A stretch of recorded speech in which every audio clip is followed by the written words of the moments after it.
Bom dia, pessoal.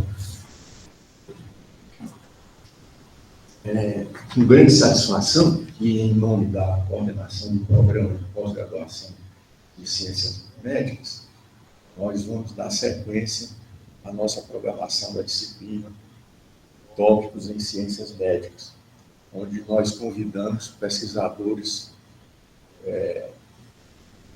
tanto da nossa própria instituição, como de outras instituições, para poder compartilhar as experiências e eventual estímulo aos nossos estudantes.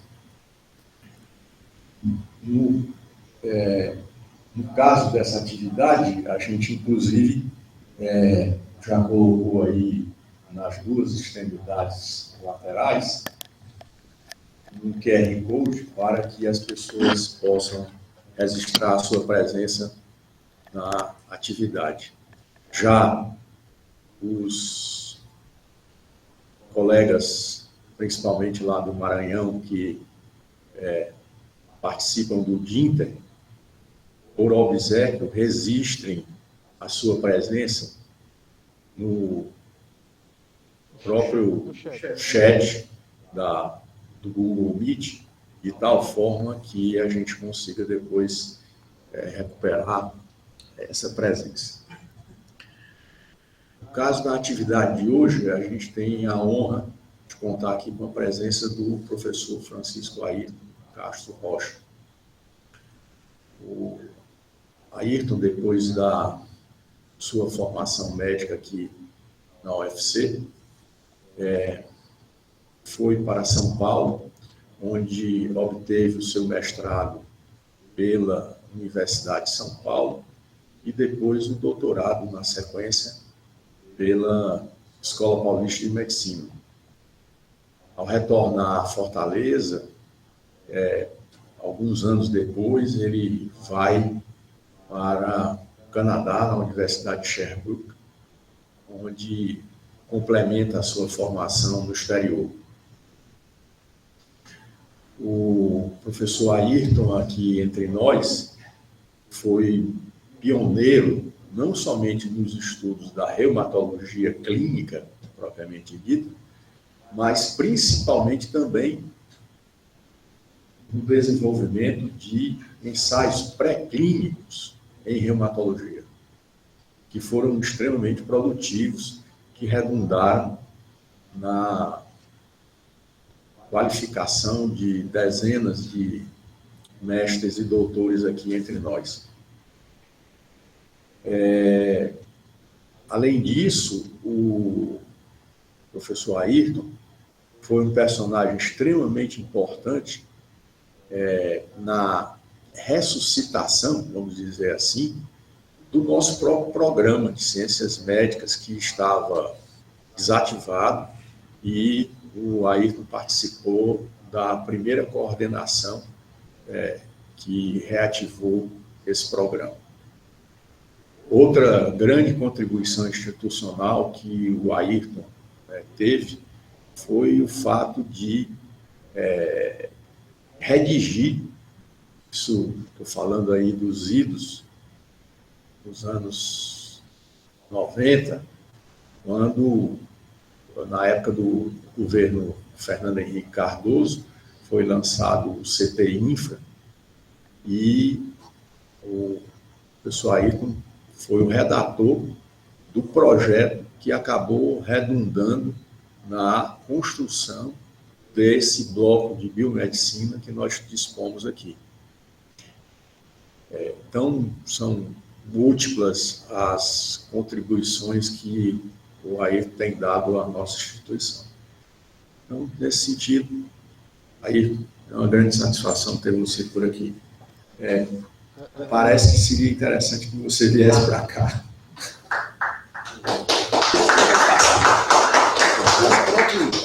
Tá. Bom dia, pessoal. Obrigado pelas palavras do Armênio, que é meu contemporâneo de faculdade, né? O Armênio do primeiro semestre, eu do segundo semestre da turma de 1979. Nós fomos estudantes aqui nessa época, né? Amigo de longa data, inclusive nossas famílias, que nossos pais eram colegas de infância, eu acho, né? De infância, né? E de longo tempo. Eu agradeço por isso, e o programa de Ciências Médicas está aí. Quando ele me falou que falar para apresentar alguma coisa, eu disse, tá bom. Eu ia me operar, e fui operado mesmo, dia 30, né, do nariz, né?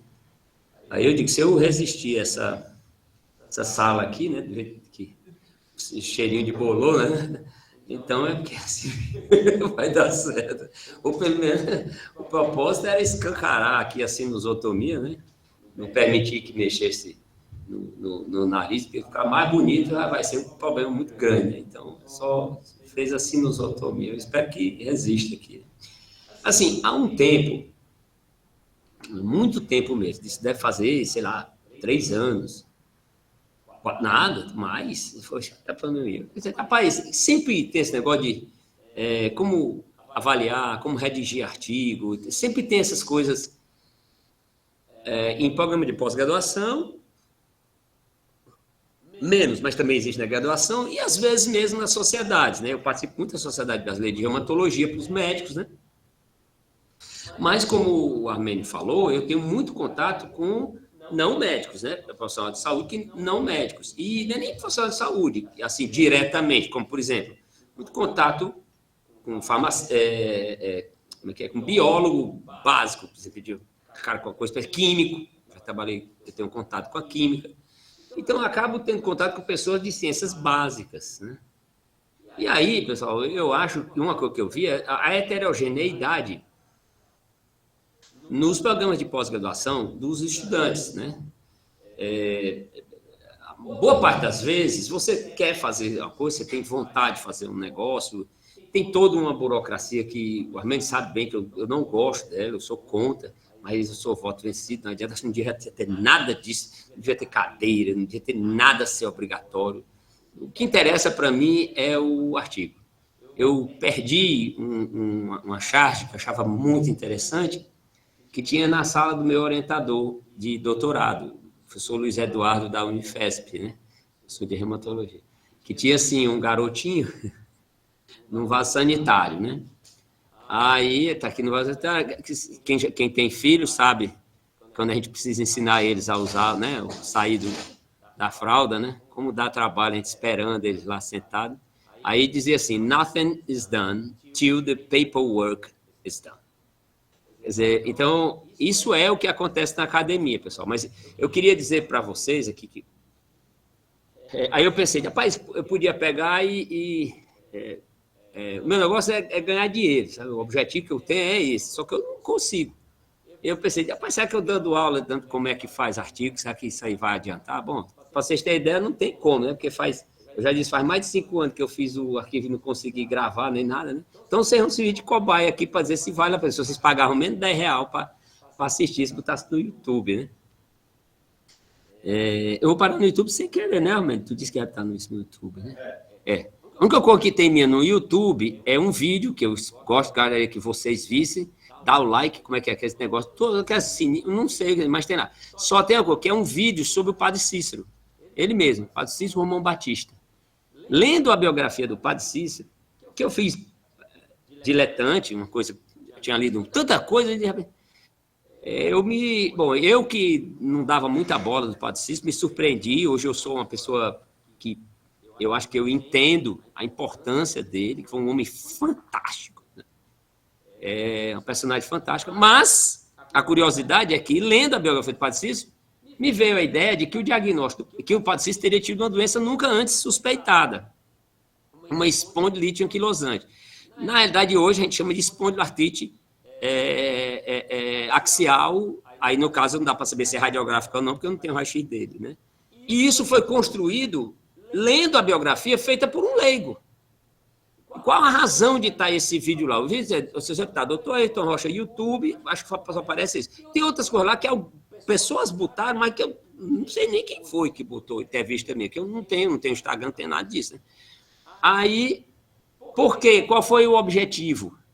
Transformar o Padre Cícero, levar o nome do Padre Cícero para a espondilartrite, que é uma doença cujo diagnóstico é muito tardio, e mostrar que a história clínica é tão importante, mas é tão importante que mesmo contada por um terceiro, de uma pessoa que morreu há 90 anos, por um terceiro leigo, se você estiver atento, um médico pode pensar no diagnóstico. E o objetivo não é dizer que o paciente tinha doença, deixar de ter. Claro que eu gostaria, né?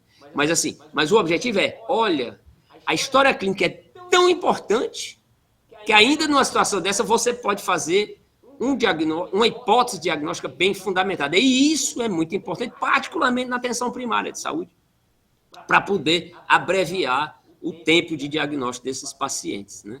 Isso eu escrevi um artigo para a Revista Brasileira de Reumatologia, mas até hoje eu não consegui fazer, porque eu queria transformar o paciente em patrono da espondilite, do mesmo jeito que ele é patrono das florestas.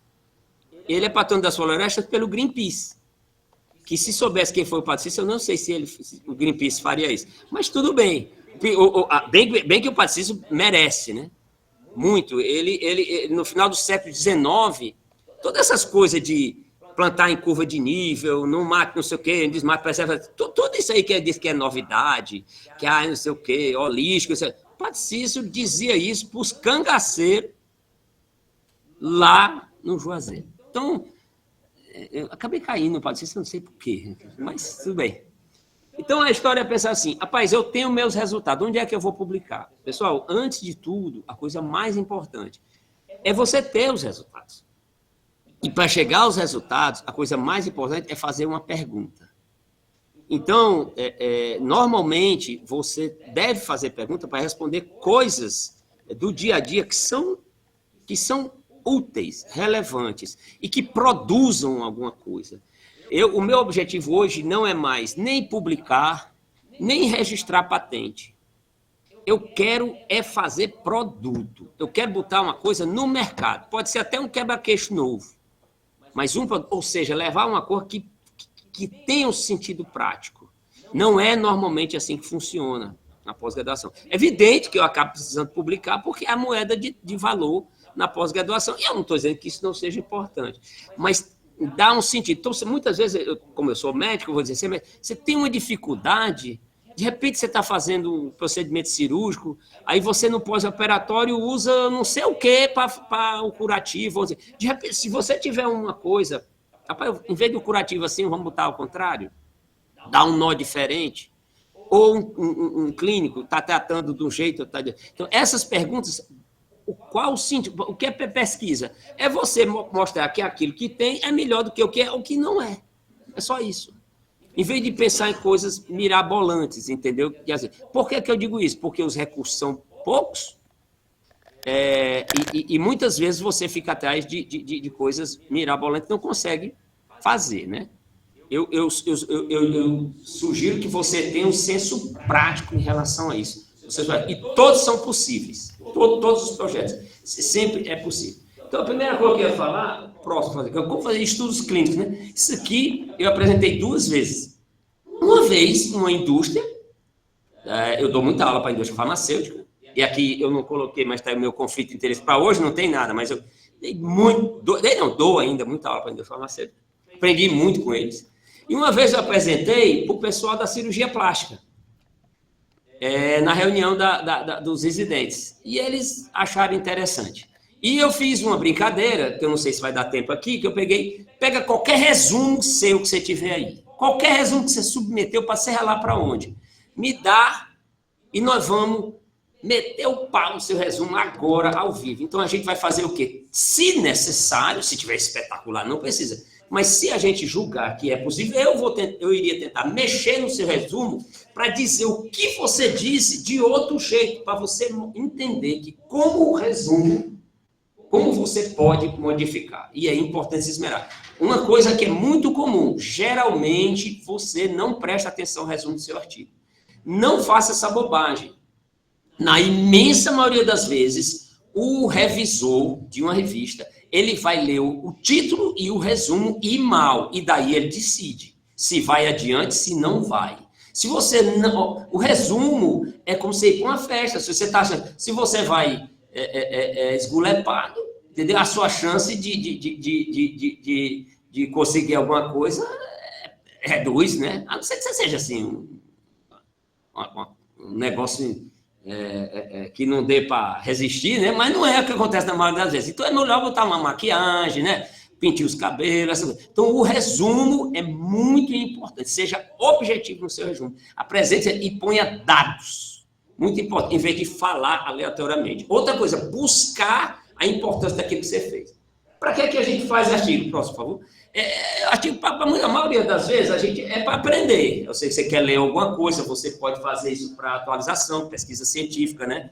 Próximo. Às vezes você lê porque é obrigado, né? Por causa do trabalho seu, por causa da pós-graduação. Então, eu vou dar uns exemplos de alguns artigos de atualização e divulgação do nosso grupo. E mostrando, talvez, um pouco a dificuldade. E eu vou dar um próximo. Um exemplo agora de uma situação que eu aprendi para as revisões sistemáticas e meta-análises, que ainda são trabalhosas, mas são absurdamente mais fáceis de ser feito agora. Eu digo isso porque eu acabei de fazer uma meta-análise e vou fazer fiz uma revisão sistemática e vou fazer uma meta-análise. Qual é a diferença entre isso aí? Próximo, por favor. Então, os métodos de atualização, de divulgação, são gerais, né? Por exemplo, você vê o primeiro aqui, essa revista está no Annals of Internal Medicine, né, de 2007, que é a revista do American College of Physicians, uma das revistas mais prestigiadas do mundo, e merece o prestígio que tem, né? Que medicações você vai usar para dor lombar aguda e crônicas, segundo, com evidência. O segundo, um artigo de informação, né, divulgação, é um artigo nosso no Frontiers in Medicine, mostrando que glicosaminocanos da matriz extracelular da cartilagem articular, de osteoartrite, tem menos sulfato e menos potencial zero. E, por último, é um artigo de posicionamento. Eu escrevi durante a Covid, e eu vou contar como é que eu fiz isso aí, rapidinho. Próximo. Bom, quando você faz isso aqui é o quê? É um artigo para informar. Então, ele vem com tudo. Próximo. Ele vai dizer o objetivo, o que é que vai ver, definir o objetivo claro. Ele vai ver o benefício e eventos adversos de acetaminofeno, anti-inflamatório, antidepressivo, ou seja, tudo que é usado. Informa que se trata de um artigo de revisão, não necessariamente uma revisão sistemática, tá certo? Pode ser narrativa. E segundo, ele vai informar. Agora, aqui ele tem o peso do American College of Physicians. Então, isso, é claro, já ajuda do que você fazer sozinho. Próximo. Bom, aí ele diz de onde é que vai tirar, tá certo? Ele vai dizer que tirou do Medline, tirou da Cochrane, como é que foi feito, por quê? Para que se você quiser fazer, você pode replicar, tá certo? Aí faz a revisão sistemática, tira para frente. E todos os artigos são em inglês, onde é que ele pegou, e ele fez alguns com busca manual, tá bom? E restringiu para revisão sistemática e estudo controlado. Veja, ele não está pegando o artigo original. Ele está pegando as melhores revisões sistemáticas e os melhores estudos randomizados controlados para usar. Por quê? Porque o objetivo dele aqui é informar, mas ele quer definir. Então, você já tem que sentir de antemão, você fazer isso, você não põe engano nenhum.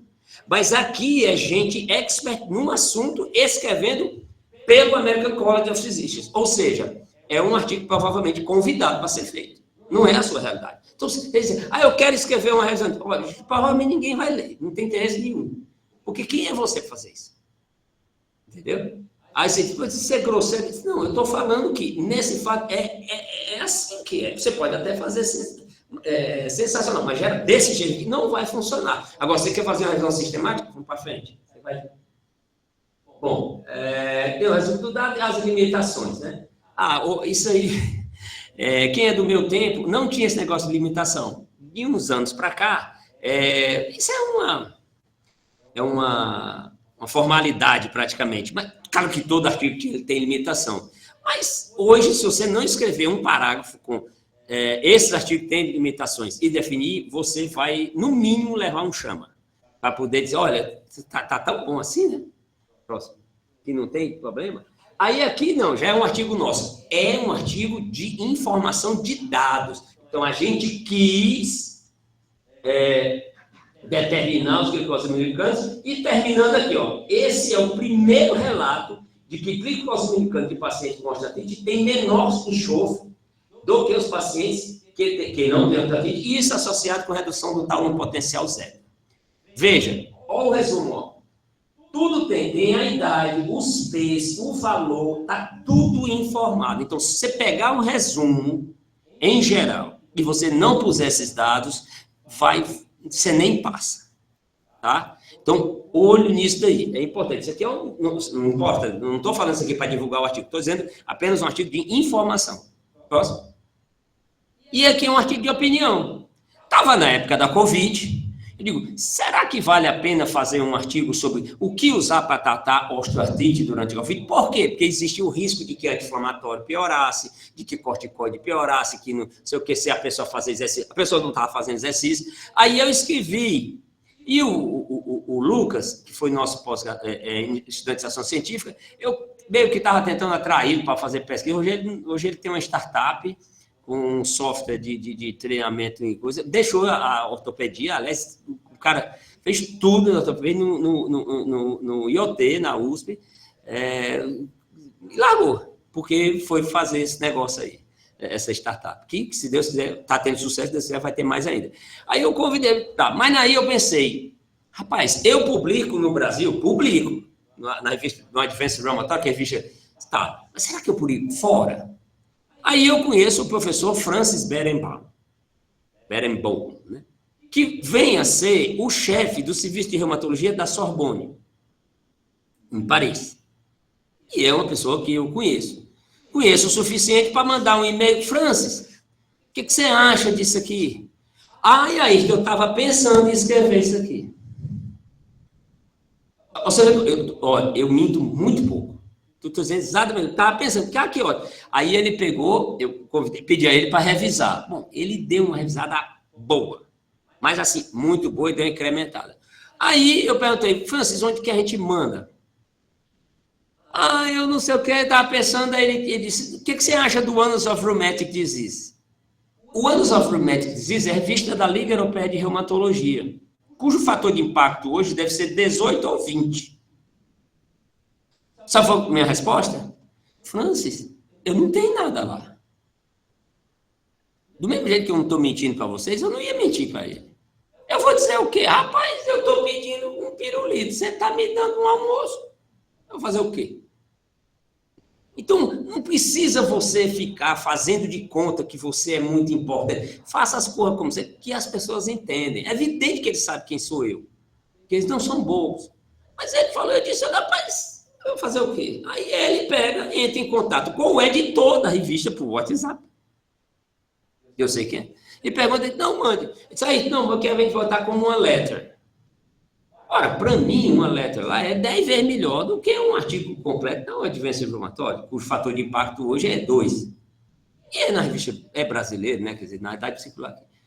Bom, eu sei que nessa conversa a gente mandou, o cara achou tão bom que virou um opinion article no Annals of Rheumatic Diseases. É evidente que foi por causa dele. Uma coisa parecida, eu não vou falar porque eu posso nominar, aconteceu recentemente uma pessoa convidada para um congresso nosso, né? E o sujeito não tem muita razão de estar lá nesse congresso, um congresso mundial nosso, né? Os congressos mais importantes é o americano e o europeu. E aí, o que é que aconteceu? O caba conhece uma pessoa que conhece outra, e com isso acabou sendo convidado para falar lá e ficou todo mundo chupando o dedo. Quer dizer, na verdade, ele conseguiu um bom contato. Às vezes é sorte. No meu caso, não é tanta sorte, porque eu conheço o Francis há um tempo, porque eu convidei ele para o Congresso Brasileiro de Reumatologia, que às vezes é realmente a sorte. O orientador dele conhece um cara muito importante. Mas a apresentação foi um fiasco. Mas ele foi. Né? Então, ou seja, procure os contatos e faça a sua rede de contatos, o seu networking. Entre em contatos com coisas importantes. Se você não tiver contatos importantes fora do país, você não vai. Agora, é evidente que na maioria das vezes você precisa no seu local. Então, você tem que expandir suas redes de contatos. Não por interesse menor, que já seria uma razão para isso. Mas é porque o alcance que você está fazendo é muito difícil que você faça alguma coisa que arranje esse impacto tão grande, convença as pessoas só escrevendo. Normalmente isso não vai ocorrer, tá certo? Então aí eu peguei uma coisa que era melhor e é muito citado. E é apenas uma sugestão do que fazer. Eu jamais publicaria lá, com certeza. Próximo.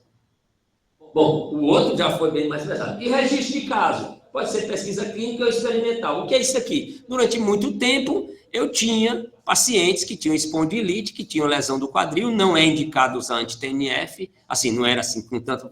Mas eu vi que aquilo podia prevenir a progressão da doença. Eu não vou entrar nesse detalhe, que não interessa para vocês. Eu digo, vamos publicar. Aí, eu tenho um outro amigo que chama Atul Deodar. Ele happens to be, ele é apenas o próximo chefe do serviço de reumatologia na cidade de Portland, em Oregon, só. Ele é uma das maiores autoridades de espondilite. Aí eu digo, vou publicar. Aí eu comecei, bom, eu podia publicar, mas será que eu consigo publicar melhor com o Atul? Consigo. E outra, ter o crivo de uma pessoa dessa ajuda muito.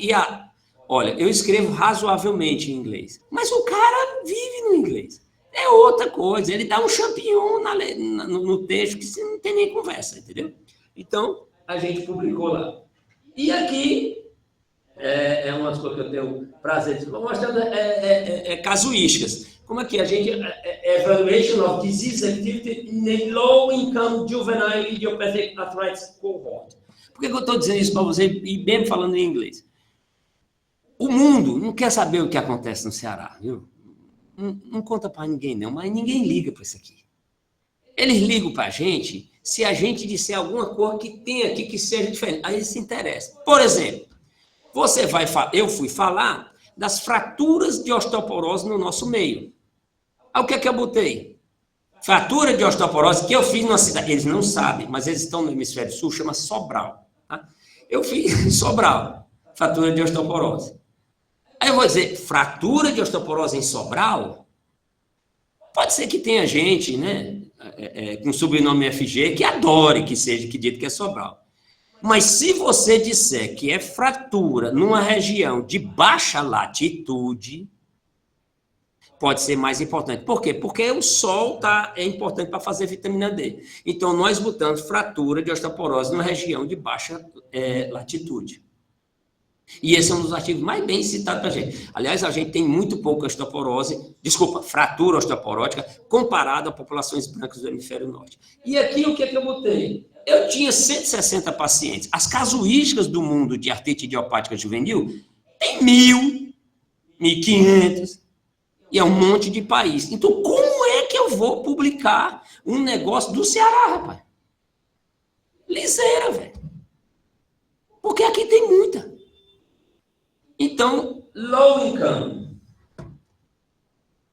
Então, eu vou mostrar como é que a artrite idiopática juvenil numa população de baixa renda. E eu quantifico isso. Entendeu? Low income, low literacy. Baixa escolaridade, apesar do que dizem, não é verdade, que a gente tem essa escolaridade, essa educação toda, tem gente ouvindo, né? Não é verdade. E não é verdade, menos ainda, a grana. É triste. Aí você pergunta, e aí, por que você acha que isso é importante? Porque se você tiver uma doença aterosclerótica, ou se você tiver um câncer e morar aqui e for liso, você morre primeiro. Ou seja, a condição social impacta o prognóstico de doença aterosclerótica, que é a chance de ter um infarto, um AVC, e de câncer. Infelizmente, é verdade. Pensando assim, você poderia pensar, então se você tiver lúpus, se você tiver artrite idiopática juvenil, se tiver artrite reumatoide, é para ficar tudo mutilado. Lúpus é para morrer primeiro. E a minha impressão é que os meus doentes não eram mais graves do que os doentes que eu via em São Paulo e muito menos no Canadá. Porque eles não estavam tão muito... Então, alguma coisa tem que estar protegendo a gente. E essa avaliação a gente mostra. Só para vocês terem ideia. O nosso índice de dano de longo prazo na artrite idiopática juvenil é o mais baixo já publicado no mundo, apesar da condição econômica.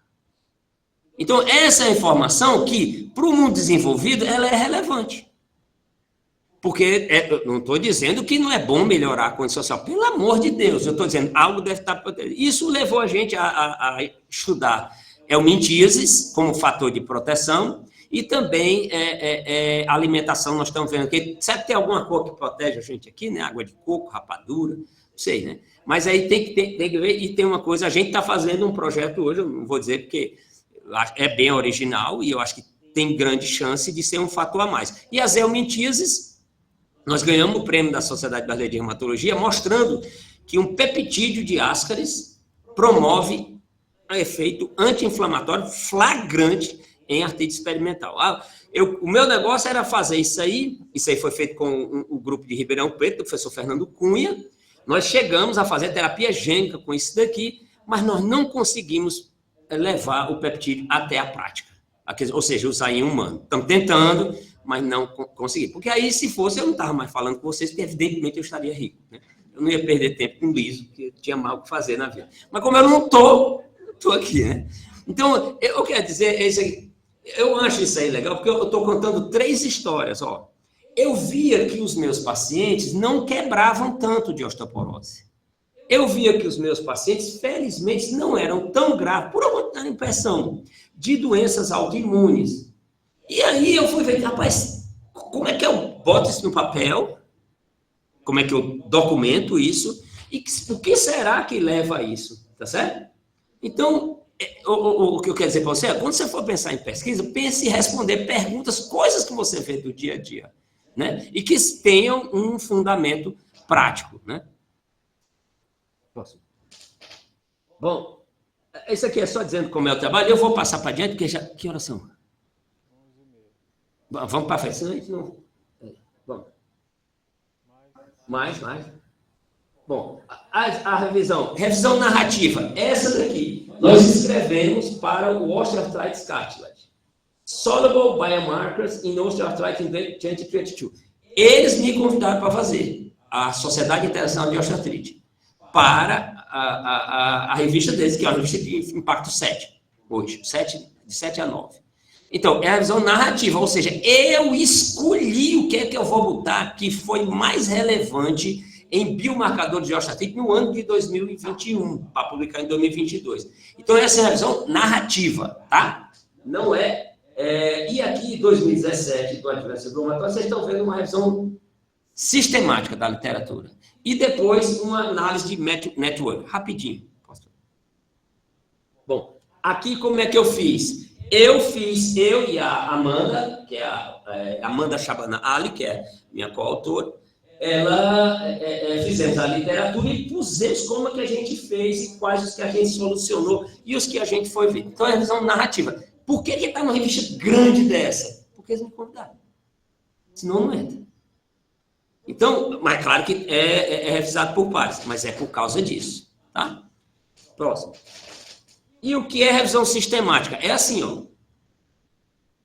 Ela diz como é que fez, ó.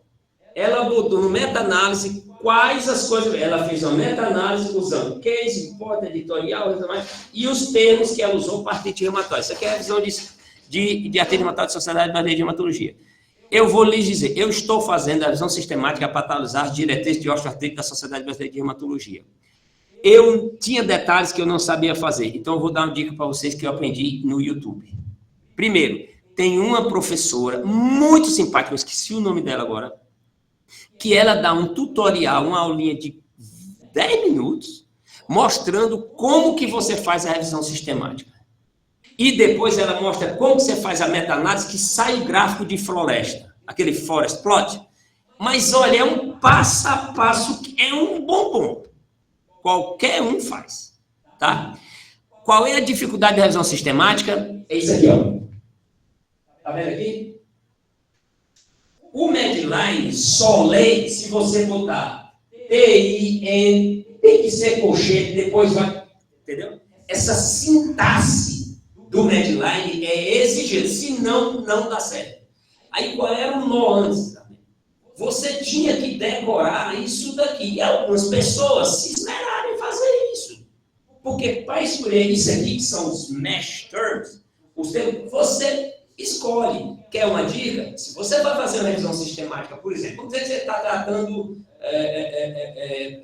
diabetes, amigdalite, você quer saber se aqui no Ceará, no Brasil, é diferente de outro, você pega uma revisão boa, vê os mesh terms que eles usaram e usa para você e modifica. Aí você amplia ou reduz e vê as suas bases de dados. Qual é a dificuldade? Sair dessa para entrar nessa. Não sei se vocês estão percebendo, mas aqui tem asterisco, tem o KMJ, tem o END, OR, não sei o quê, entendeu? Cada um tem uma coisinha. ChatGPT. Pega isso daqui que você fez no Medline, aí você bota lá. Não precisa ter please não, aqui na máquina. Would you be kind enough? Não precisa. Manda e ele faz. Escreva essa revisão, né, essa sintaxe para o Embase. Escreva para a Cochrane. Escreva para o Lilac. Ele te dá. Aí tu tem um trabalho gigante de copiar e colar e fazer. Acabou. Tá bom? Então, revisão sistemática, nunca mais você precisa pagar ninguém para fazer. E se você, a doutora lá explica. E a dúvida na sintaxe, não precisa, o GPT faz isso. E olha lá que eu não faço é tudo. Existe programa que faz isso, o Confidence. Faz isso, mas tem que pagar. Então, pode fazer na mão. E depois, para fazer a meta-análise, ela diz, a meta-análise, a professora lá bota. É só você botar as médias, os desvios, intervalo de confiança de cada um dos artigos e ele te dá depois o forest plot. Pronto. A dificuldade é ler todos os artigos e fazer a triagem, né? No caso agora de osteoartrite, nós selecionamos 8.840 artigos. Então, eu li todos os títulos e alguns abstracts dos 8.840 artigos selecionados para poder revisar, e eu tirei 1.200, 1.300 para poder fazer a primeira levada. Levei 15 horas para fazer. Foi rápido. Mas é porque é um assunto que foi muito rápido. Mas é um negócio que eu estou acostumado a fazer, tá certo? Então, revisão sistemática, não se desesperem. Bote no YouTube, revisão sistemática, vai aparecer umas opções. É uma professora super simpática, tem até uma brincadeira. Se você não achar, ela, num dos vídeos das primeiras aulas, ela está dentro de casa, é muito simpática, aí até filma uma gaveta dela, que aparece roupa pessoal dela, é desse jeito. Eu esqueci o nome dela, mas é muito gente boa. Acho que é da Unicamp. Muita gente boa. Então, se você está precisando de sistemática, quer melhorar seu currículo fazendo, arranjando um tema interessante, você pode fazer na boa. Dá um pouquinho de trabalho, mas está aí. E o ChatGPT, a grande dificuldade que era fazer essa sintaxe, você não imagina como se é uma porcaria. De um colchete desse, ele não sai a revisão. Não faz. E fazendo direito desse jeito, é tranquilo. Tá? Na base de dados, se você quiser, tá? Embase, Cochrane, PubMed, Lilac, o que você quiser. Próximo. E aqui é uma network meta-análise. Você pega um monte de artigos, esse aqui dá mais trabalho, eu vou para frente, não tem muita diferença, para saber comparar vários tratamentos, várias coisas. Próximo. Bom, e aí ele sai com esse gráfico. Vamos para frente, que eu acho que eu quero uma coisa. Vamos para frente. Como é que a gente avalia se uma revista presta? Se um artigo presta? É muito fácil. Como é que a gente põe os nomes no artigo? Também tem regra para tudo isso. Próximo. Desculpa se eu estou sendo muito simplório, mas eu não sei como é que alguns colegas, algumas pessoas de repente não sabem, ficam com vergonha de falar que não sabem, e outros pensam que sabem e não sabem. Então, vamos para a indexação. A indexação é feita pelo Medline. O fator de impacto, depois, se for o caso, eu mostro como é que calcula. É um fator em termos de citação. Veja, o fator de impacto é da revista, não é do seu artigo. Eu não gosto do Qualis, eu não vou falar. Eu acho que não devia existir Qualis CAPS, no meu ponto de vista. Eu não vejo razão nenhuma para existir. Aliás, eu sei as razões, mas não interessa discutir isso aí. Mas é a moeda para pós-graduação, então você tem que seguir, não tem muito jeito. Porque o fator de impacto é um problema. O índice de citação, o fator H, eles, claro que tem, mas são mundiais e é para todo mundo. Então, entendeu? tinha muito que perder recurso com isso, mas é a minha opinião pessoal. Então, o fator de impacto, qual é o problema? O fator de impacto daquela revista, do Rheumatic Disease, é 18. Significa que cada artigo, em média, vai ser citado 18 vezes. Aquele artigo de posição já tem mais de 20. Entendeu? Mas tem artigo que vai citar 2, 3. Então, o impacto de citação, e hoje tem a história agora que o pessoal não cita, mas olha. Então, o número de visualizações está começando, eu acho que não deveria, mas está começando a contar. Né? Porque, vê, se você não cita, mas a visualização não deixa de ser uma coisa importante, né, de qualquer maneira. Mas, vamos. Bom, como que eu sei que um artigo é bom? Essa escala dificílima que chama escala de Haddad. Todo artigo que você aplicar a escala de Haddad, você diz se o artigo presta, se não presta. Não presta, que não presta é uma força de expressão, né? Na realidade, você pode ranquear. Às vezes tem dificuldade. Primeiro, só 3 pontos, olha. As coisas, quando são para ser feitas, geralmente elas são muito objetivas. Você começou com uma leriada que está enrolando. Primeiro, o estudo é randomizado? Sim ou não? Foi duplo cego? Sim ou não? A descrição de retiradas e abandonos está feita, ou seja, o dropout, e está adequado? Sim ou não? Aí vai ver se foi apropriada a randomização e foi cegado ou não. Qualquer Haddad acima de 3, não tem negócio de 3,1, 4 ou 5 é bom. Eu vou dar um exemplo de Haddad. Você já tinha ouvido falar? É velho que nem a Serra dos Cocos. E é muito objetivo. Bora. Para frente. Bom, aqui tem vários artigos. Aí eu vou dar eu vou para a penitência, né? Porque o artigo que eu publiquei tem o Haddad X, outro é mais, né? Bom, a gente publicou o estudo de glucosamina com condoitina no Clínico Reumatóide, fator de impacto 2. O professor Mark Hochberg publicou no Manual of Rheumatism, fator de impacto na época era 12. O Franz aqui, ó, no Rheumatism, por que o dele está lá e o nosso é 2? Tá bom? Dizer por quê. Vamos para frente? Bom, está aqui o nosso artigo, ó. Sulfato de glucosamina com sulfato de condoitina, os dois juntos, com cápsula sachê, 1.120 pacientes, 300 pacientes cada. Puta pancada, né? Então, 16 centros, ou seja, é multicêntrico, é randomizado, tem estudo comparador, né? Intenção de tratar, tá tudo direitinho, tá certo? Próximo. O Haddad é 2. Por quê? Não tem placebo. Segundo, o grande problema aqui é o placebo da randomização. Isso aí já mata. Ele é randomizado? É. Mas não tem. Tem duplo cego? Não. Porque era muito caro fazer isso com duplo cego. O estudo é bom? É bom. Mas não passa. Então a escalazinha é um tiro. Tá bom? Ou se você for pensar, ó, 300, não. Está tudo bem avaliado. Mas. O trabalho não presta? Não. É que ele tem essas limitações. Por quê? Porque para fazer o placebo encarecia muito. E para fazer duplo cego, ou seja, cada sachê desse diferente do outro, nossa senhora, o paciente não sabia o que estava, ele sabia o que estava usando, mas o avaliador não. Então é simples cego. O Haddad só pergunta, é duplo cego? Não é duplo cego. Não interessa se é simples cego. É evidente que você pode fazer. Por exemplo, em cirurgia, você não pode fazer duplo cego, na maioria das vezes. Não quer dizer que os estudos não prestam. A maioria não presta mesmo, mas não quer dizer necessariamente não vai prestar, né? Então, por isso que eu estou dizendo isso para você. Pessoal, está cheio de revista. Mas está cheio de revista publicando tudo que você imaginar. E não se engane pelo fator de impacto. Você tem que ler o que é que está lá. E você vai ver colegas falando, apresentando, que aí eu não sei se é por má fé ou por ignorância, ou as duas coisas, mostrando umas revistas que a gente sabe que são, como a gente chama, predatórias, ou seja, você pagou, entra. Você, quem sabe do negócio, entende. Né? Olha, se você olhar um currículo, você mandar para mim um CV, é muito difícil eu não saber avaliar. Se é muito bom ou se muito ruim. Mais ou menos, né?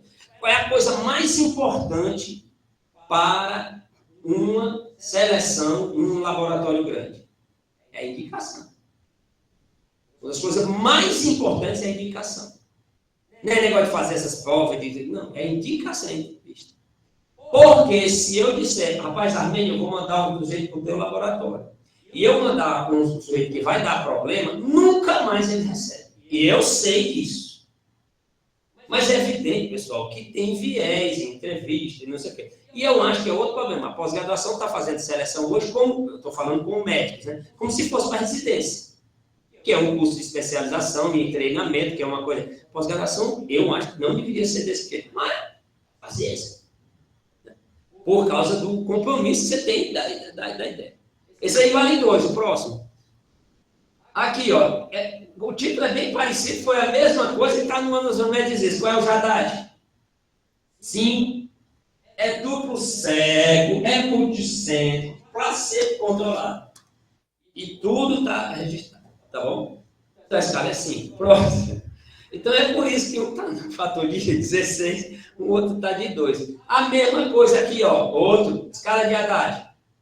De Haddad 5. Duplo cego, placebo controlado, randomizado, tudo aqui, tá bom? Então, a escala de Haddad serve para tudo. Próximo. Aí quer dizer que só faz porcaria? Boa parte das vezes sim, né? Mas aqui o nosso trabalho é experimental. Está no Osteoarthritis Catalyst de 2014. Foi feito aqui. Aliás, é de tese. Tudo que eu falei isso aqui foi nós publicamos. Ó, foi camundongo. Um grupo deu secção, o outro não. Tudo comparado e com placebo. Próximo. Toda a estatística colocada, como é que tirou, quais que foram excluídos, quais que não foram, está tudo colocado direitinho. Então, é assim, já dá. Próximo. Por quê? Duplo cego, placebo contaminado. Como você foi? No animal, sim. Porque o que é que acontece? Como é que você faz experiência de animal? Quem está avaliando está cego para a intervenção. É evidente que o animal a gente imagina também. Mas isso é muito importante. Como você vai fazer essa aleatorização? Tá certo? Então, é possível sim fazer. Não quer dizer, pessoal, que um estudo que não é duplo cego para ser controlado, ele não presta. Não é isso. É que eu quero dizer que sempre há um jeito de você impor mais um rigor na qualidade. Próximo. Bom, aí eu dei o exemplo de não inferioridade de celecoxib. Entrou no New England para mostrar que celecoxib tem 2 anti-inflamatórios que dá para usar em paciente com risco cardiovascular. Naproxeno e celecoxib. Terceira opção, ibuprofeno. Esse artigo que está no New England, 24 mil pacientes, não tem placebo, mas tem um grupo comparador ativo, que você não pode deixar a pessoa sem placebo, porque precisa tratar. 10 anos, paciente de média, 3 anos de uso, seguimento de 34 meses. Né? Próximo. E aí tudo comparado. É por isso que entra. Né? Bom, como é que a gente vai avaliar? O artigo é pago, deixa eu pagar. Se for pago, não presta, também não é verdade. O PNAS, que é Proceeding of National Academy of Science, é um artigo que até hoje você manda para lá por convite de um sócio da academia. Mas o crivo é grande. Se o cara mandar porcaria, ele se queima. O PLOS foi a primeira revista que foi pago. O PLOS depois veio uma reportagem em cima do PLOS, né? Que é de um grupo editorial, porque começou a fazer PLOS de tudo no mundo, e aí, mas ainda hoje, apesar de ser revista paga, você tem que pagar para publicar. Por que passou a ser pago? Porque ninguém assina mais, pessoal. Ninguém assina mais, não é como era antes, no meu tempo de estudante, que você assinava, agora não. E não dá para ter uma revista com propaganda, não se sustenta. Então, as revistas que são gratuitas para publicar, ou cobram muito pouco, geralmente elas são de sociedades. Né? Por exemplo, Annals of Internal Medicine, você não paga para publicar, é a revista do American College of Physicians. Annals of Rheumatism, não é paga. Por quê? É a revista da Liga Europeia de Reumatologia. Então tem muito dinheiro para manter.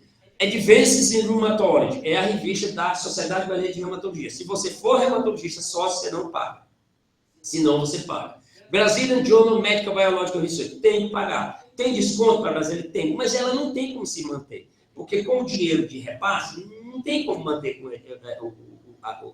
Então, o fato de ser pago não quer dizer que a revista não tem credibilidade. Não é isso. Porque, às vezes, por exemplo, só para dar um exemplo, Nature Communication, não precisa dizer, $5 mil. Eles têm outra coisa, eles têm waivers. O que é isso? Descontos. Você pode e deve pedir desconto. Muitas vezes você consegue, tá? Eu já consegui muito desconto. Agora, quando você pede desconto, geralmente você dá alguma razão, né? Eu peço desconto em revista que eu faço parte do conselho editorial daquela editora. Porque você está trabalhando, velho. Dependendo do artigo, você vai entrar ou não. A qualidade do artigo, a necessidade vai chamar a atenção ou não, tá certo? Então, você pode fazer. Por que eu estou dizendo isso? Porque, pessoal, a maioria das vezes você tem que pagar. E eu não tiro do bolso. E nos projetos, geralmente, a gente não tem esse dinheiro. Se você vai tirar, é problema seu. É por isso. Um outro problema no ganho é a autocitação e recirculação, que hoje está sendo controlada. O que é? Eu publico uma coisa, o Armando publica outra, a Manuela não sei o quê, a Elizabeth não sei. Aí a gente faz o quê? Combina de ficar se citando.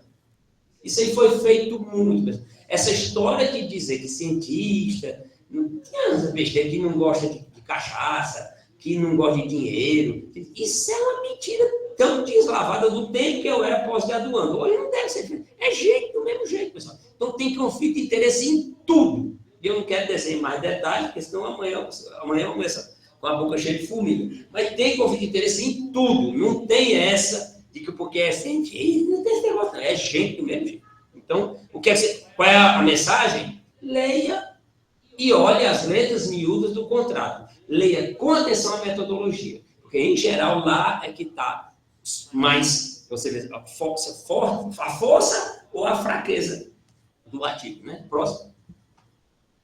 Bom, geralmente o editor-chefe é um processo de escolha, os membros do conselho editorial é por convite, né? Na maioria das revistas sérias, isso é importante, né? Tem os editores associados. A língua, pessoal, para publicar. Vamos falar. Tá bom.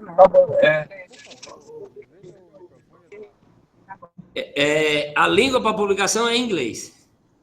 Eu não vou perder tempo dizer por quê, né? Mas talvez eu pudesse dizer, espanhol, publica em inglês. Deve ter alguma... Chinês, quando quer publicar bem, inglês. Japonês, também. Árabe, também. Russo, inglês. Aí você vai querer publicar em português? Próximo. E depois autor e origem, de onde é que são, tá certo? E ordem dos autores. Quais são os autores mais relevantes no artigo? O primeiro e o último. O primeiro, geralmente, quem fez, o último, geralmente, é o orientador. Os segundos em ordem. Depois desse, o autor de correspondência. É tão importante quanto o primeiro e o último. E aí você vai na escala, o segundo e o penúltimo, tá certo? Você, quando é pós-graduando, não faz muita diferença você ser o primeiro, o segundo ou o penúltimo e o último. Não faz muita diferença. Se você realmente fez o trabalho, você pode ser o primeiro. Muitas vezes é colocado até por uma formalidade. As pós-graduações obrigam, eu acho errado. Porque boa parte dos pós-graduandos não é dono da ideia do projeto, está fazendo um projeto que foi dado. Que a maioria dos projetos que vem é muito ruim para fazer das ideias. Porque a pessoa não tem experiência. Não temos essa formação. Mas isso é uma questão política, paciência. Olha, acerte tudo antes. Um dos maiores motivos de brigas grandes é não saber quem vai entrar no artigo. Tá? Não acertar antes como vai ser a ordem dos autores. Então, o primeiro e o último são geralmente os mais importantes e o autor de correspondência. E o segundo e o penúltimo e assim sucessivamente, tá certo? Então, você vê que o nome de citação não é mais problema. Próximo. Você tem ORCID? Se não tem, faça. É de graça. Porque o nome da gente é assim, Francisco Ayrton Castro da Rocha. Aí uma revista bota da Rocha, outra bota Castro da Rocha, outra bota Rocha, outra, entendeu? Que esse monte de nome dá esse problema. Quando você fizer o ORCID, você vai colocar todas as citações possíveis. Então, isso aqui é gratuito e você tem que fazer agora. Open Researcher and Contributor ID, identificação. Então, todo mundo que trabalhar com pós-graduação tem que fazer um ORCID. E isso aí vai fazer com que todas as suas publicações sejam rastreáveis. Isso é do seu interesse. Tá? Então, se você não tem, faça. A instituição onde foi feito, se o trabalho for comissionado, você disse, a identidade privada não tem problema, você apenas precisa informar, né? Declarar os conflitos de interesse, pode. Eu acabei de mandar um artigo sobre curcumina em Covid, estou esperando a avaliação. Eu botei lá conflito de interesse, porque eu dei aula para uma empresa que vende curcumina. Você informa. É melhor você informar do que o pessoal descobrir. Aí fica pior para você. Né? Então, informe, não há problema nenhum. E o número de artigo está lá. Próximo. A revisão. Uma coisa. Você tem um artigo e o editor mandou para você de volta, depois da revisão dos pares. Não perca. Um editor jamais vai lhe mandar um artigo de volta, nem que ele venha com 5 páginas de comentários dos revisores. Responda, porque o editor está dizendo para você, eu quero publicar, me ajude. Tá certo? Não desista. Se ele devolveu para você, é porque ele quer publicar. Então, você não desista nessa circunstância. Também não precisa ficar triste que você manda o artigo e ele já devolve, por exemplo, eu mandei esse artigo do Cocumelo para o Jama, mas era um artigo observacional, Deus sabe, durou 18 horas, eu acho, para eles devolver. Né? Mas também é o Jama, né? Mas você bota logo, por quê? Porque na realidade é um resultado muito interessante, mas o estudo foi observacional. Então já complica, tá certo? Essa a revista para que você vai mandar, você tem que escolher, né? Participar do corpo editorial, pessoal, por que a turma fica? Porque dá prestígio. De qualquer maneira, ajuda. É por isso. Mas é um trabalho não remunerado, entendeu?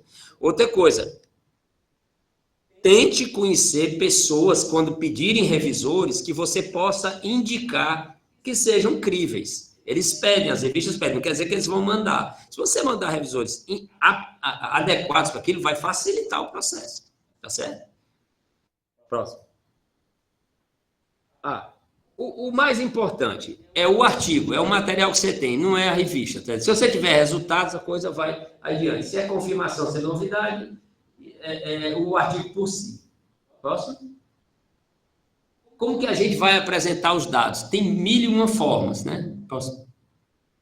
Chegar o tempo que me diz. Como é que eu vou fazer? Eu vou fazer uma randomização. É duplo cego, é simples cego ou é aberto? Às vezes o estudo não permite que seja duplo cego ou simples cego. Então você faz o aberto. Os controles têm que ser adequados e você tem que mostrar as saídas e as retiradas do estudo, tá certo?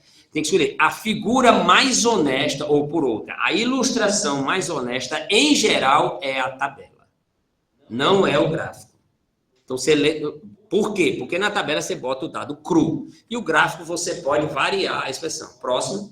Por exemplo, você pode botar em pontos a mesma apresentação da concentração de chumbo, ou você pode esse whisker, que você pode ir com esses boxes, né? Próximo.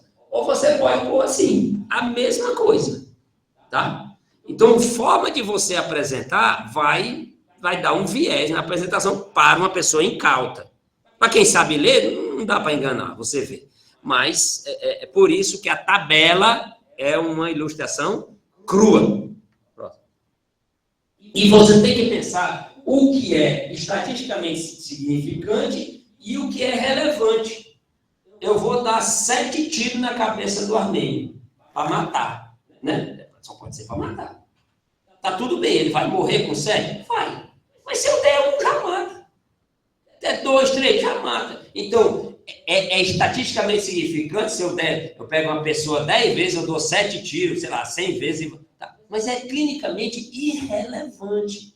Isso é absurdamente comum com medicações. Que o cara faz lá uma mandracaria, consegue botar que é estatisticamente relevante, mas não tem relevância clínica. Por exemplo, reduzir a dor numa pessoa com osteoartrite de joelho em mais de 10 pontos na escala de 0 a 5. Em 10 pontos na escala de 0 a 5, não vale nada. Porque qualquer placebo faz isso. Entendeu? Então o cara faz um estudo, bota um comparador, não bota um placebo, aí ele reduz em 10 pontos, ou em 11 pontos. Aí ele diz que ganhou do comparador. Então isso é estatisticamente significante, mas é clinicamente irrelevante. Se não tiver feito nada, ia dar a mesma coisa. Então, você tem que conhecer o que o cara está dizendo. E tem como ver? Tem. Você vê se você passa o cutoff de clinicamente relevante para a maioria dos eventos clínicos, existe um negócio chamado MCID, Minimal Clinically Important Difference. Ou seja, diferença clínica minimamente significante para avaliar dor, para avaliar recuperação e tudo mais, entendeu? Então, você busca isso, põe essa referência e você coloca lá. Aí você diz, os meus resultados, por exemplo, nós publicamos há pouco o resultado de cirurgia do ombro, tanto do manguito rotador como prótese, em pacientes com osteoartrite do ombro ou lesão do manguito rotador. E aí a gente diz, os nossos resultados foram, quer dizer, a dor que a pessoa tinha antes e a dor que a pessoa depois, deu diferença estatística. Mas é relevante clinicamente? O que é que a gente fez? Nós fomos buscar um artigo da literatura que mostrava qual a diferença mínima clinicamente relevante. E os nossos dados foram superiores àquele. Pronto, aí você referenda. Aumenta o impacto que você está fazendo, entendeu? Quer dizer, não é porque é estatisticamente seguível, você dá 10 dias, você dá 2, mata, se der bem dado. Né? Então não vai fazer muita diferença. E não tem uma importância aquilo que você está fazendo, tá certo? Isso acontece muito, pessoal, também em modelo experimental. Né? A maioria dos estudos, e também in vitro, você usa um N de 3, de 4, porque não dá para fazer muita coisa. Mas aquilo é para provar uma ideia. Porque aqueles animais, a maioria das vezes, e quando é animal nocaute, são animais isogênicos. Eles são, assim, gênio total de tudo que só varia no versão nocaute, que você deletou um gênio. Aí não é a realidade. Então, você precisa fazer em 300. Mas aquilo é para transpor uma ideia, tá bom? Sim. Vai ser retrospectivo, vai ser prospectivo, vai ser um corte setorial, você vai ter placebo, duplo, já falei duplo, segundo certo, é concorrente, os dois estão indo ao mesmo tempo, você pode fazer paralelo, pareado, cruzado. Um doente está usando uma coisa, o outro está usando outra. Aí você pega quem estava usando A, passa a usar B, quem estava usando B, passa a usar A. Crossover. E você pode fazer o carry-over, ver qual o efeito você está todo o tempo e fez outro tratamento, se você levou adiante, você transferiu aquele benefício ou malefício, no caso de evento adverso, tá certo? Bom, para frente. Outra coisa, em geral, um estudo que tem um dropout de 20% está com problema. Em geral. Quando é muito grande, está com problema, que eu digo na qualidade. Né? Então, quando você for avaliar, eu acabei de ver agora um estudo, o pessoal tem viés em tudo. Agora, no Congresso Americano de Reumatologia, eles fizeram o quê?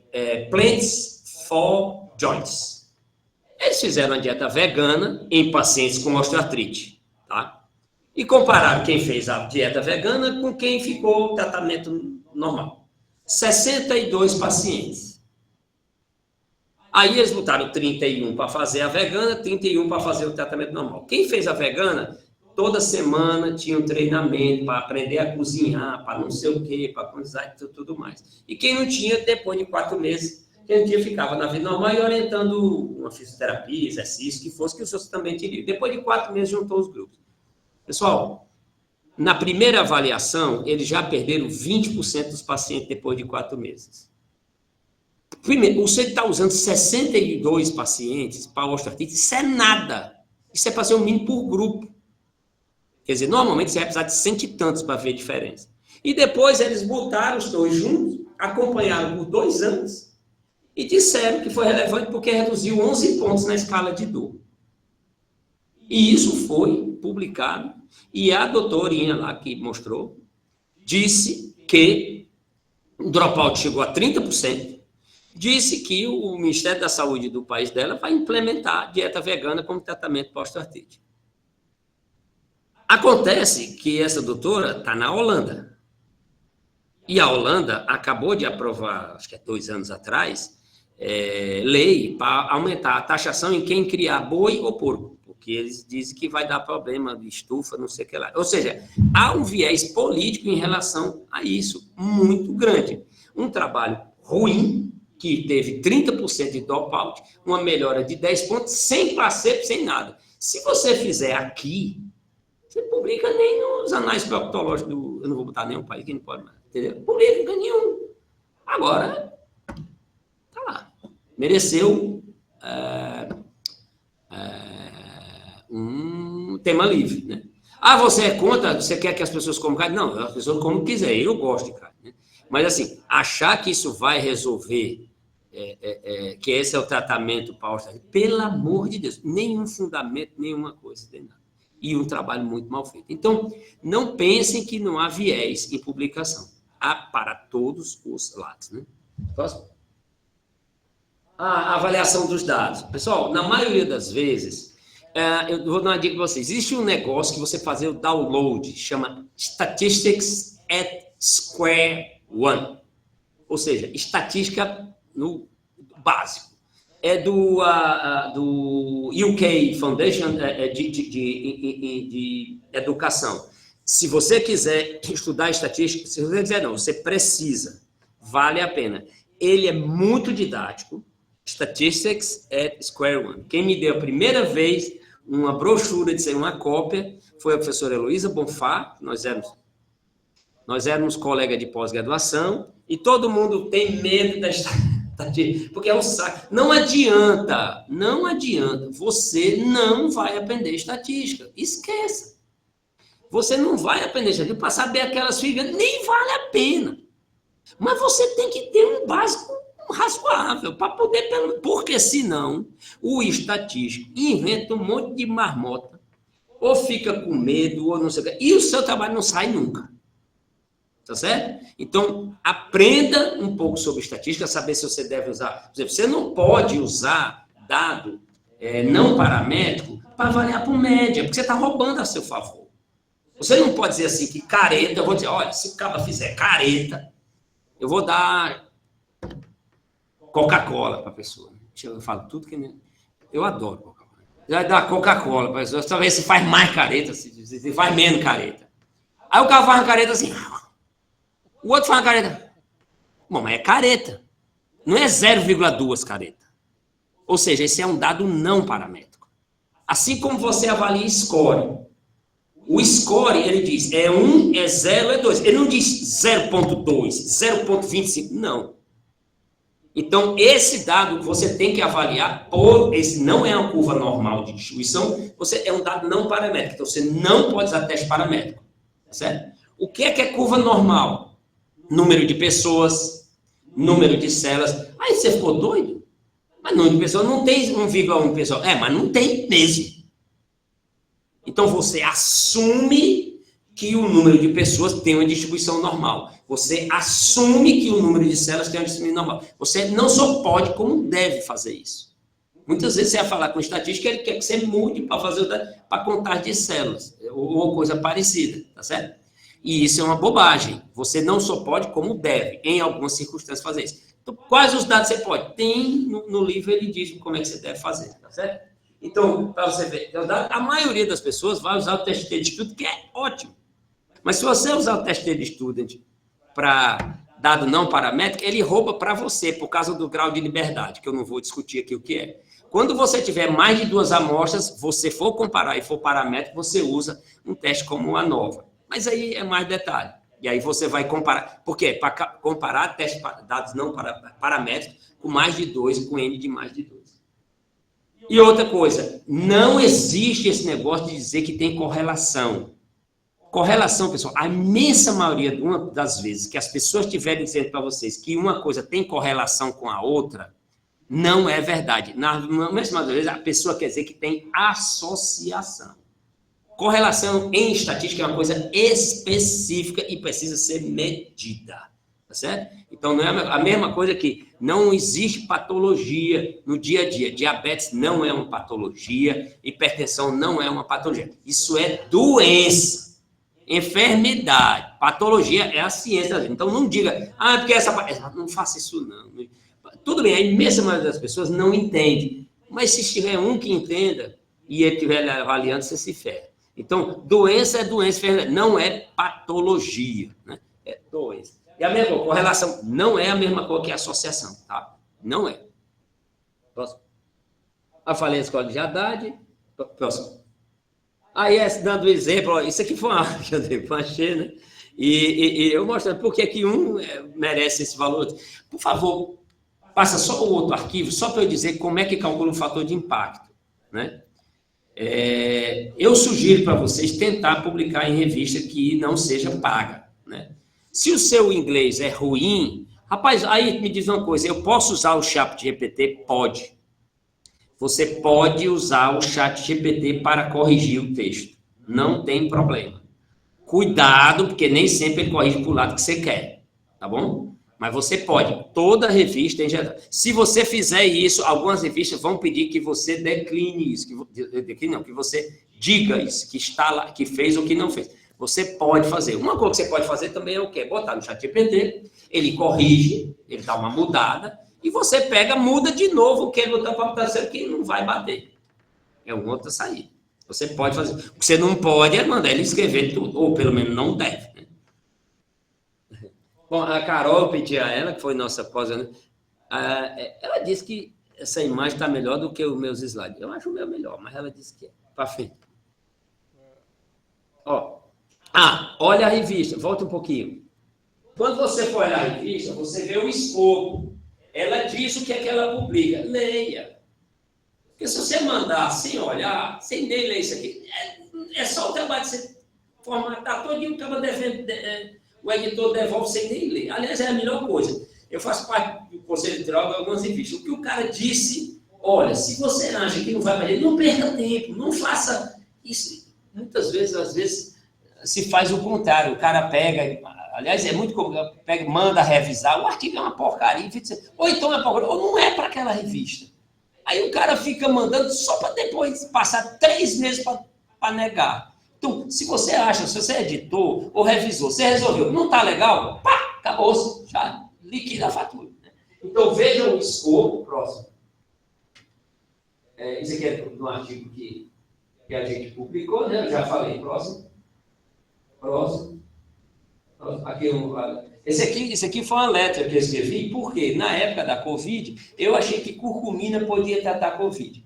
E aí, eu conversei com os colegas e tudo, e eu escrevi por que eu achava isso e publiquei como uma letra tem mais de 20 citações, no Phytotherapy Research. E eu mandei para algumas revistas, como o British Journal of Pharmacology, eles disse, não publicamos hipótese, mas pediram licença para mandar a ideia para a OMS. Né? E eu acho até que vale a pena, tanto que eu continuo dando curcumina, assim, se for no primeiro dia ou no segundo dia desse. Por quê? Porque ela inibe a expressão da enzima conversora da angiotensina, que vem a ser a porta de entrada do Covid. Né? Mas era uma hipótese. Né?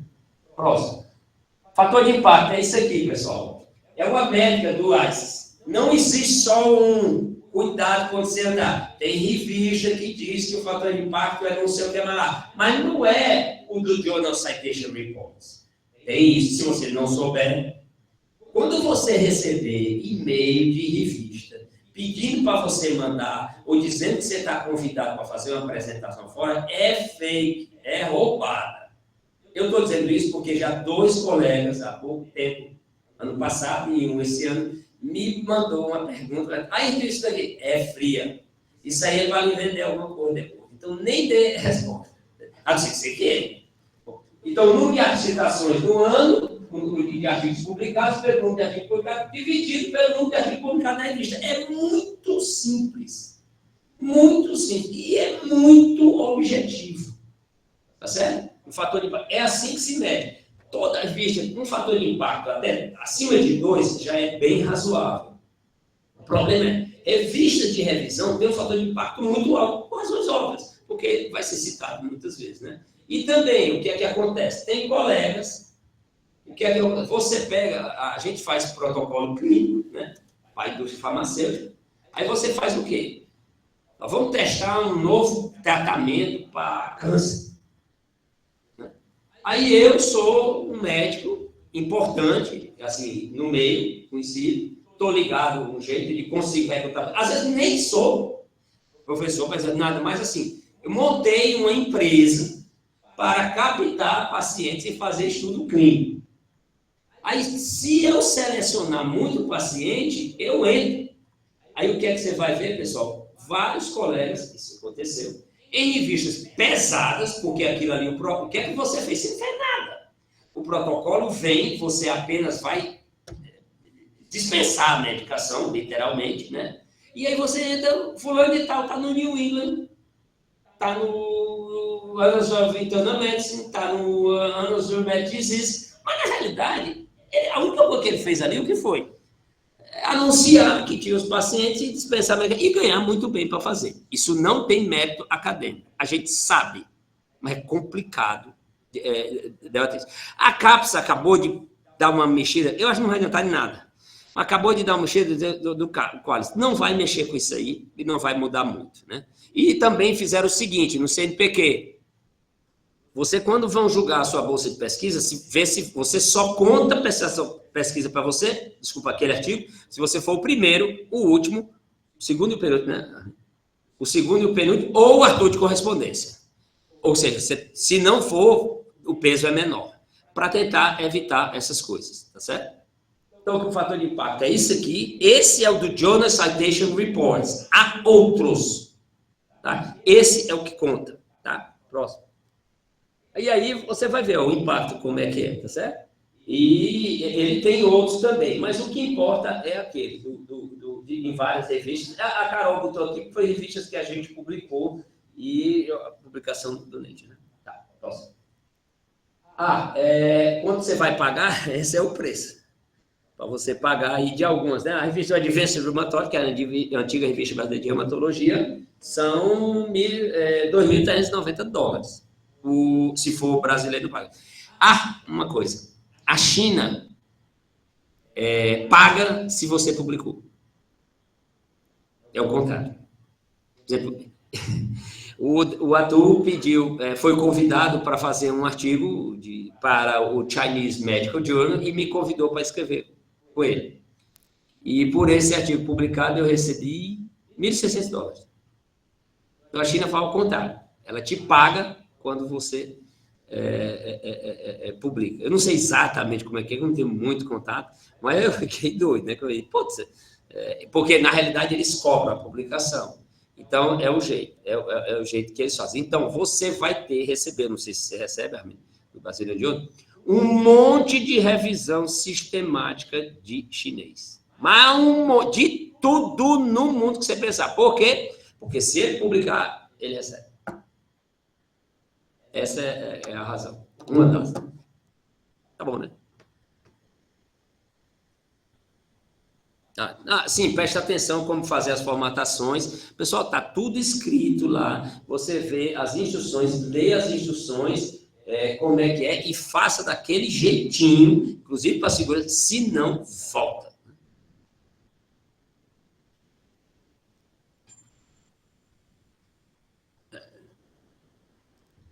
Bem, agradecendo aí a contribuição do Ari, eu vou abrir para alguma pergunta, tanto da plateia quanto do pessoal que está na internet.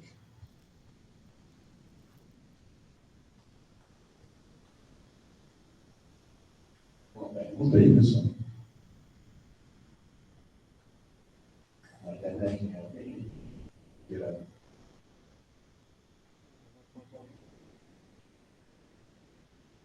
Bom, só tenho me agradecer, tanto a você, que é o nosso querido Eduardo, que sem ele a gente não teria feito essa atividade de hoje. E dizer que em janeiro nós voltamos trazendo aqui a professora Gerliane Castro. Okay? Muito obrigado.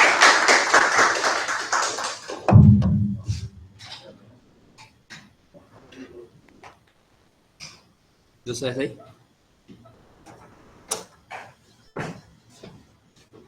Obrigado.